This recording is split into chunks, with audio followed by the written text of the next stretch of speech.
तो समझते हैं। पहले है वन का विस्तार, क्या होना चाहिए? वन का विस्तार अच्छा खासा होना चाहिए। दूसरा है कृषि आयोग बंजर भूमि, कृषि आयोग बंजर भूमि। तीसरा है गैर कृषि कार्यों में संलग्न भूमि तथा इमारत सड़क उद्योग, मतलब इमारत सड़क उद्योग ये सब क्या है? गैर कृषि कार्य में संलग्न भूमि है। अगला है अस्थायी चारागाह एवं गोचर भूमि, अस्थायी चारागाह और गोचर भूमि का होना भी जरूरी है। अगला है बाग बगीचे का और उपवन भूमि। अगला कृषि योग बंजर भूमि और इसमें 5 वर्ष की अधिक से खेती वगैरह ना होता हो उसे कृषि योग बंजर भूमि कहा जाता है।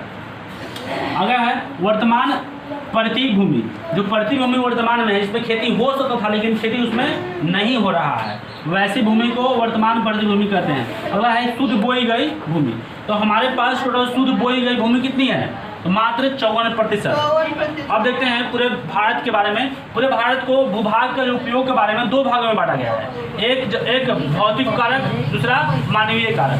भौतिक कारक और मानवीय कारक। भौतिक कारक में क्या है? जलवायु तथा मृदा, जलवायु तथा मृदा। और मानवीय कारक में क्या है? जनसंख्या घनत्व, प्रौद्योगिकी क्षमता, संस्कृति और परंपरा। मतलब जनसंख्या घनत्व क्या है? अगर जिस देश में जनसंख्या ज़्यादा होंगे तो वहाँ के संसाधन उतना ही क्या होगा? ज़्यादा दोहन होगा।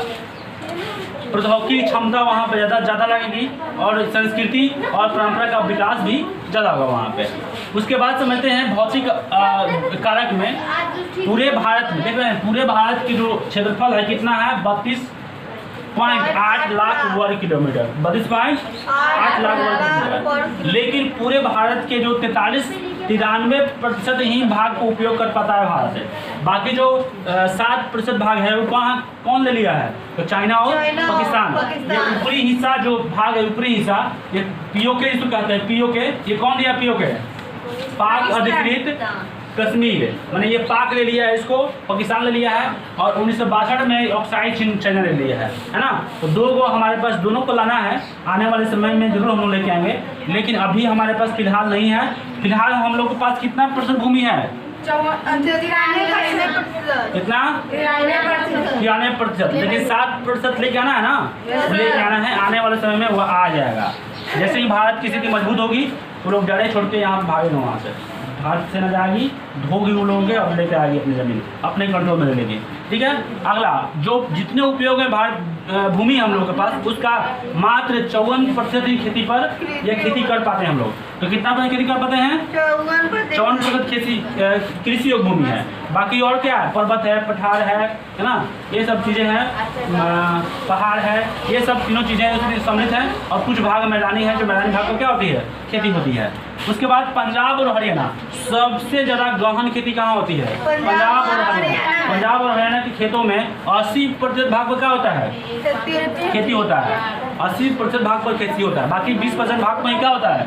ये मानवीय कारक होता है, जनसंख्या घनत्व होता है, प्रौद्योगिकी क्षमता होता है, संस्कृति होता है, कॉलेज यूनिवर्सिटी है ना, दुकान इमारत वगैरह सब 20% भाग पर ही। बाकी 80% भाग पर क्या होती है? खेती होती है। अगला है एपी, यानी कि आंध्र प्रदेश। आंध्र प्रदेश नहीं, अरुणाचल प्रदेश। आंध्र प्रदेश कहाँ पे? अरुणाचल प्रदेश यहाँ पे है। ये एरिया में क्या है? अरुणाचल प्रदेश है।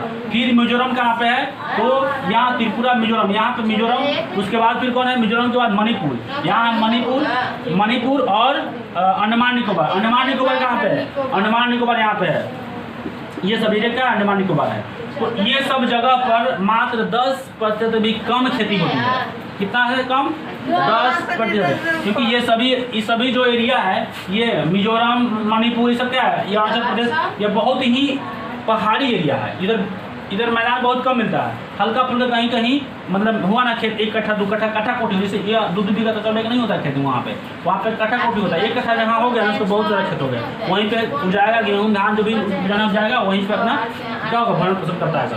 तो इधर जनसंख्या भी कम होता है, क्योंकि इधर खाने पीने का भी कम सामान है, तो जनसंख्या भी क्या होगा? कम होगा। हम लोगों की तरफ बिहार यूपी में क्या है?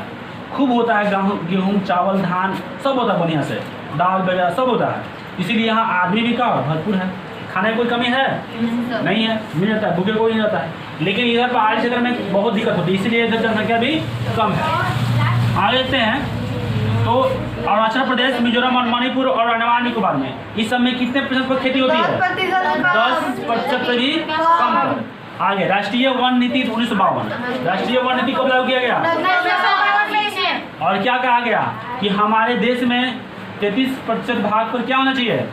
वन होना चाहिए। हमारे इकोसिस्टम, हमारा जो पर्यावरण को अगर सही रखना है, सुचारू रूप से चलाना है, अगर शुद्ध रखना है तो 33% भाग पर क्या चाहिए? वन चाहिए। वर्तमान में हमारे देश में कितने प्रतिशत भाग पर वन है? 21%। लगभग 21% भाग पर क्या है? वन है।